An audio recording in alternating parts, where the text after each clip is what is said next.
Muchas gracias y muy buenos días. Muy buenos días a los integrantes de este panel, también a todas las personas que nos acompañan de manera presente y por supuesto a todas las personas que a través de las redes sociales nos siguen. Quiero extender un caluroso saludo y un gran agradecimiento de parte del gobierno de Costa Rica por permitirnos estar en esta cumbre que para nosotros como país es realmente relevante por todos los conocimientos y por todas las relaciones que a lo largo de estos días podemos fraguar. Dicho esto, quisiera plantear algunos aspectos que nos parecen importantes en función de la primera pregunta. Vamos a ver, el tema del cierre de brechas no pasa por otro ejercicio que no sea más allá del pensamiento estratégico que debe de existir en los ministerios de desarrollo social, que por alguna razón ha estado muy ubicado dentro de los sectores más financieros, pero que no hay ninguna razón por la cual en las áreas sociales no se deba detener ese pensamiento estratégico. Y esto es importante porque de alguna manera nos permite entonces reconocer cuáles son esas brechas que como países y que como ministerios tenemos en el ámbito de lo social. Reconocer esas brechas me parece que es el primer ejercicio que hay que hacer. Tener claridad de cuáles son esas brechas, dónde están esas brechas, cuáles son las dimensiones que tienen esas brechas en las diferentes áreas que hemos estado hablando ayer y que empezamos a hablar hoy, desde lo tecnológico, lo financiero, el recurso humano, desde lo operativo. Tener claridad de cuáles son esas brechas nos parece que es un asunto importantísimo. El otro asunto que nos parece muy relevante es, una vez identificadas esas brechas, tener clara la dimensión de su peso dentro de diferentes variables. ¿Cuáles podrían ser algunas de estas variables? Una puede ser desde la norma jurídica, otra puede ser desde el punto de vista presupuestario y otra, quizás la más importante, resulta ser la importancia que tienen esas brechas, esos vacíos que hoy tiene el ministerio o el sector social como un todo para las personas. Ubicar entonces, identificar las brechas y ubicar su peso dentro de estas variables a las cuales se le pueden sumar o se le pueden restar, las que cada país considere importante, ayuda entonces a definir una hoja de ruta. Una hoja de ruta que, como repito, debe estar establecida desde un pensamiento muy estratégico. Y cuando hablamos de pensamientos estratégicos, estamos también hablando de planteamientos pragmáticos en el sector social. Y de esa manera empezar entonces a reconfigurar aquellas acciones que son necesarias para ir cerrando esas brechas en cualquiera de las áreas que hemos mencionado. Una vez establecido eso, a nosotros como país nos parece que es relevante entonces el poder definir una hoja de ruta, pero una hoja de ruta que no se quede solamente en el hoy y en el corto plazo. Hacer prospectiva en el sector social hoy es más importante que nunca. Y esa no es una práctica nueva en ninguno de nuestros países. Quizás yo me atrevería a decir que uno de los factores de éxito del sector financiero, del sector social, en cualquiera de sus dimensiones en nuestro país, es justamente esa capacidad que tiene de adelantar hechos. Y ese adelantar hechos les permite entonces prepararse para poder tener las capacidades y poder entonces ir cerrando las brechas en sus áreas. En el sector social esto no debe ser una excepción, debería de ser más bien la norma día a día. Y tener entonces esa hoja de ruta nos permite entonces poder definir esa perspectiva necesaria pensando en 5 años, en 10 años, en 15 años. Yo puedo decirles que hace 5 años en Costa Rica nadie hablaba de cuidados. Y 5 años en términos de la historia de un país es un abrir y un cerrar de ojos. Pero hace 5 años en Costa Rica el tema de los cuidados era un tema prácticamente desconocido. Hoy, aún cuando hemos avanzado, sigue siendo un tema en el que sentimos que apenas estamos dando nuestros primeros pasos. Entonces, este ejercicio de pensar en la realidad de hoy para cerrar brechas hoy, pero sobre todo en prospectar lo que ese sector social va a requerir dentro de 5 años, 10 años, 15 años, se hace absolutamente necesario. Y hoy, a diferencia de otros momentos de la historia, es fácil hacer estos procesos de prospección, porque tenemos una serie de herramientas que nos lo permiten. Y es que estamos hablando no solamente de la tecnología, sino de los datos que generan esas tecnologías. Hoy tenemos datos sobre la aceleración del envejecimiento en Costa Rica, lo cual nos tiene a todos con los pelos de punta por lo acelerado que es este proceso. Tenemos datos sobre pobreza de hoy, pero también podemos prospectar cuál va a ser la pobreza a partir del crecimiento que va a tener el país en los próximos 20, 30 años. Tenemos datos de flujos migratorios que nos permiten entonces tomar consideraciones importantes sobre los efectos del cambio climático, sobre el futuro del empleo y sobre una cantidad de temas que de una u otra forma configuran la oferta y configuran la demanda que tiene el sector social y que por supuesto debe de tener nuestros ministerios a cargo de estos sectores. Estas herramientas entonces nos facilitan ese ejercicio de pensar, pero sobre todo de prepararnos. Y esa preparación no es otra cosa más que el ir cerrando esas brechas en lo tecnológico, en lo humano, en lo financiero, en lo operativo. Estas, repito, son las mismas prácticas que tiene el sector, muchos de los sectores que tenemos en nuestros países y por tanto no deberían de resultarnos ni extrañas ni tampoco difíciles para poderlas desarrollar.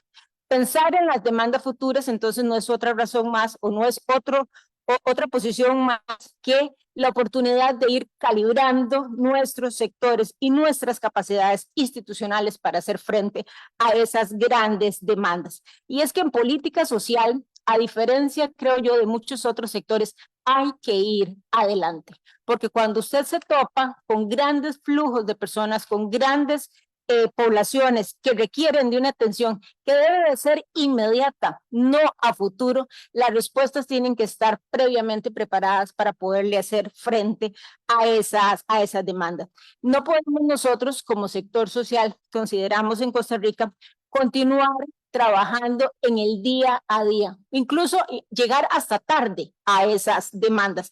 Y la prueba o la razón por la cual no deberíamos de permitirnos el estar en ese contexto podríamos nosotros señalarla como lo que ha sucedido a lo largo de todos estos años y es esa escandalosa desigualdad que tenemos en Latinoamérica que nos ubica como la región más desigual del mundo o esos niveles de pobreza que no logramos bajar de manera sustancial en prácticamente ninguno de nuestros países. El desafío de los cuidados, el cambio climático, el envejecimiento, los flujos migratorios, en el caso particular de Costa Rica, que en los últimos 12 meses ha tenido un peso importantísimo en nuestro país, son aspectos para los cuales debemos nosotros prepararnos. Entonces, la radiografía de hoy, en conjunto con la radiografía futuro, es lo que nos permite hacer esos ajustes que hemos señalado. Yo quisiera comentarles rápidamente algunos casos particulares que hemos atendido desde el Ministerio de Desarrollo Humano e Inclusión Social en Costa Rica, desde esta lógica que hemos tratado de ir implementando día a día. El IMAS, que es el Instituto Mixto de Ayuda Social, la instancia más grande en Costa Rica para la atención social de nuestro país, por ejemplo, tiene todo un staff de abogados. Y una de las sorpresas que nos encontramos al llegar a esta administración es que no teníamos abogados especialistas en ciberseguridad, especialistas en gobernanza de datos, o abogados especialistas en protección de datos. Sencillamente porque la institución había estado acostumbrada a trabajar desde el papel, con papeles, muy manual, muy de la mano. Y una de las cosas que identificamos entonces es que teníamos en nuestros sectores sociales unos grandes vacíos en términos de recursos humanos y en términos de normativas que fueran lo que estuvieran al tono con los tiempos. Incorporamos un ingeniero industrial y cuando planteamos incorporar un ingeniero industrial en el área de análisis de sistemas de información, todo el mundo decía, no, pero ¿para qué? Si lo que ocupamos son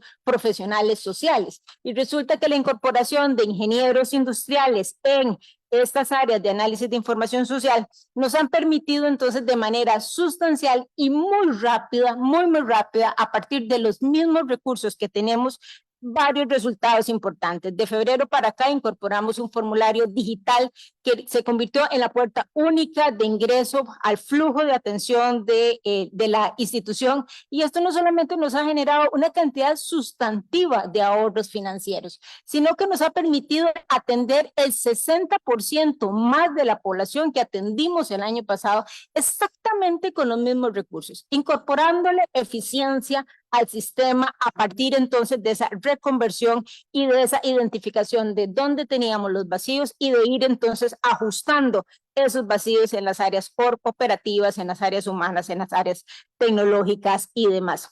Esto, por supuesto, que ha sido realmente relevante y nos ha permitido entonces ir abriendo brecha para otros cambios sustantivos en el sector social. Otro aspecto importante que consideramos en el país desde el punto de vista del cierre de esas brechas y en función de establecer mandatos a la par de responsabilidades es una revisión profunda de la pertinencia de lo que hacemos.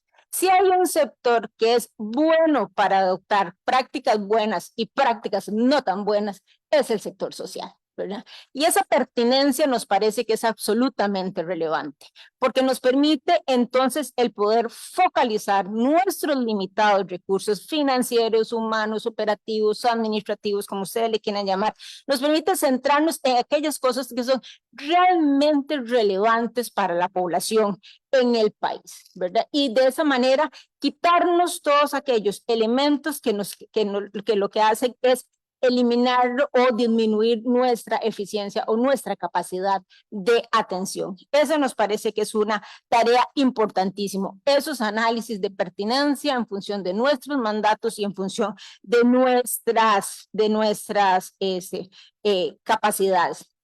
Ahora bien, todo esto desde la narrativa suena maravilloso, suena relativamente sencillo y demás, pero en la práctica no lo es, ¿verdad? No lo es ni a lo interno de nuestros ministerios, ni a lo interno del sector, como a lo externo del sector como un todo. Hacer ajustes en los sectores sociales me parece que es uno de los sectores más complicados para hacer, porque siempre hay alguien que quiere quedar con lo que se tiene y negarse o no estar tan atento a hacer esos cambios.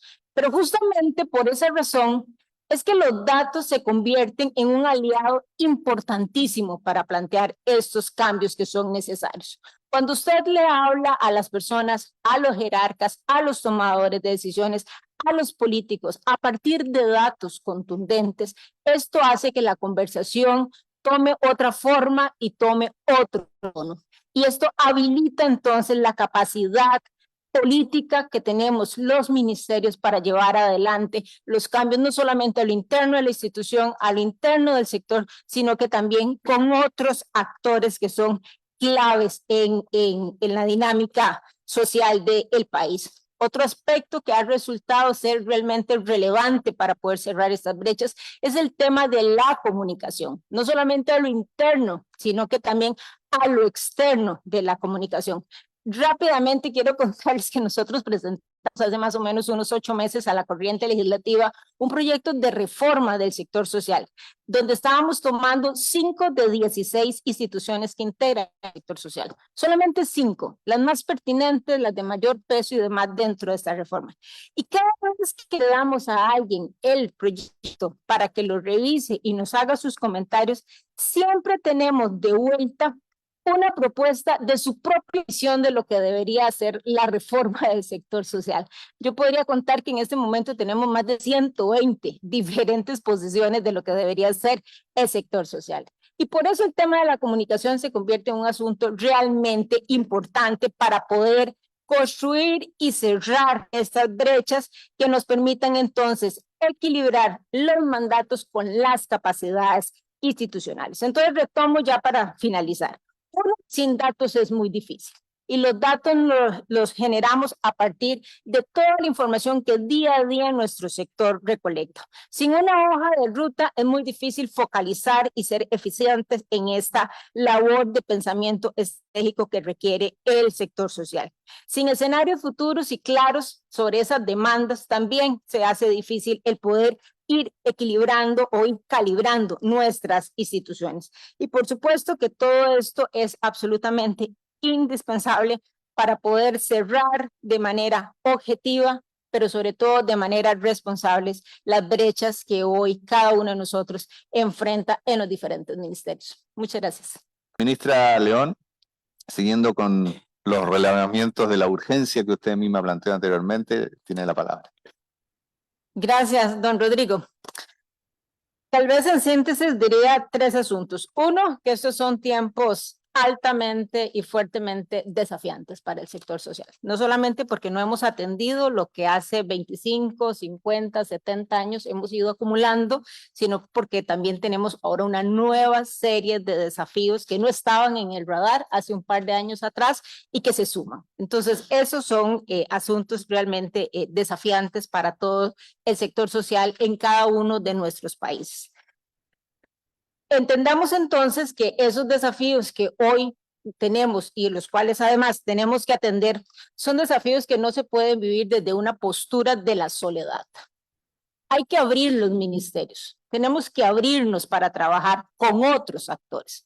Y cuando decimos abrirnos a otros actores, no solamente estamos hablando de los actores que están dentro del mismo sector social, sino también con los otros ministerios que están vinculados de manera directa o de manera indirecta con el sector social. Por ejemplo, nosotros generamos una serie de pisos de protección. Pero esos pisos de protección requieren que otros sectores, como el sector productivo, genere oportunidades de trabajo.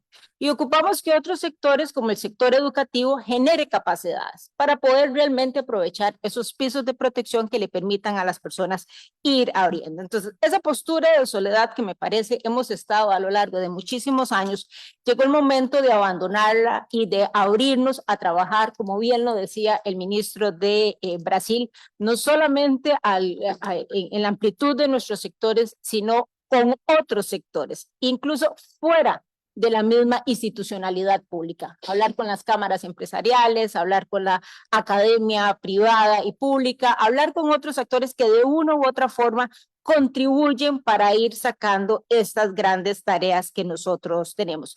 Entonces, construir socios, trabajar en la construcción de socios que de manera conjunta nos ayuden a salir adelante, nos parece que es importante. Aquí quiero señalar un caso particular, el tema de los cuidados en Costa Rica. Hoy nosotros tenemos un altísimo compromiso con el tema de los cuidados y una de las tantas variables por las cuales nuestro compromiso es muy fuerte es la oportunidad y la necesidad además que tiene el país de incorporar mujeres al mercado de trabajo. Pero existen esas fuentes de trabajo. ¿Debería el Ministerio de Desarrollo Social generar esas fuentes de trabajo? ¿Verdad? Esta es una pregunta que nos hemos hecho y la respuesta es no. El ministerio no tiene las capacidades para generar estas fuentes de trabajo, pero sí hay otros socios en el ecosistema que tienen no solamente esas capacidades, sino tienen esos mandatos de establecerlo. Y por eso esta correlación o esta relación entre los diferentes actores es absolutamente necesaria. O el tema de la informalidad, como lo señalaba el ministro, ¿verdad? ¿Quién genera esas fuentes de trabajo y quién genera esas condiciones para ir dejando atrás la informalidad e ir formalizando cada vez más a las personas y a la economía como un todo? Y finalmente, el tercer asunto que quisiera resumir es que tener ministerios fortalecidos en estos tiempos no solamente es una necesidad para poder cumplir con esos mandatos que tenemos cada uno en nuestras instituciones, sino también es una forma, como lo señalaba la ministra hace un rato, la ministra de Argentina, de evitar las muertes administrativas que se dan cada vez que llega una nueva administración. Porque ministerios que no son fuertes y ministerios o políticas públicas que se someten a estas muertes administrativas en periodos tan cortos que pueden ser de 4, de 5 o de 6 años, no hacen otra cosa más que retrasar el camino que se ha venido recorriendo para fortalecer a las poblaciones en condición de pobreza extrema o vulnerabilidad económica. Por esa razón creo que es absolutamente necesario, muy necesario, que nuestros ministerios, con las limitaciones que cada uno de nosotros tiene, con las particularidades que cada uno tiene, tenga como una de sus áreas estratégicas en los próximos años el fortalecimiento del ministerio y del sector social como un todo. Muchas gracias.